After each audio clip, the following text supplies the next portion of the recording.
Hello అందరికీ, ఎలా ఉన్నారు? టిఫిన్లు అయిపోయినాయి కదా. ఇదిగో అమ్మ ఏం చేస్తుంది చూడండి. హాయ్ చెప్పు.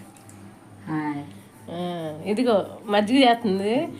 చిన్నప్పుడు మా అమ్మమ్మ పెద్ద పెద్ద కుండలు అనమాట, చాలా పెద్ద కుండలు మజ్జిగ ఉండేది. దానికి స్తంభానికి పెట్టి ఇలా ఇలా చేసేది. ఇప్పుడు అది తలుసుకుని నవ్వుతుంది. మా అమ్మ చేసేది ఇదిగో చాలా పెద్ద కవ్వం. ఇలా ఇలా మేము కూడా అప్పుడప్పుడు తిప్పేవాళ్ళం. ఇలా ఇలా ఎక్సర్సైజ్ కదమ్మా అది. ఎంత ఎక్సర్సైజ్ అసలు, ఎంత పాడంటే చాలా. మజ్జిగోళ్ళు వచ్చి కావులు వేసుకొచ్చి ముంతలు తీసుకుని పట్టుకెళ్ళారు. చాలా పెద్దది. పాలేళ్ళు అన్నీ పెద్ద హడావుడి. పాలు తోడేయటం, పాలు కోసం, చిన్న చిన్న మజ్జిగల కోసం పిల్లలు రావటం, వాళ్ళకి అమ్మటం. ఎవరిని వెళ్తే పాలు తోడింటి వేసుకు టైంకి వచ్చేసేవారు. మళ్ళీ వెళ్ళి టైంకి ఏమో పాలన్నీ తోడేసుకుని పెద్ద పెద్ద కుండలు అనమాట. నేను ఎలా చెప్పాలో తెలియట్లేదు, జాడీల కింద అమ్మేవారు. ఇదిగో ఆవు నెయ్యి, ఆవు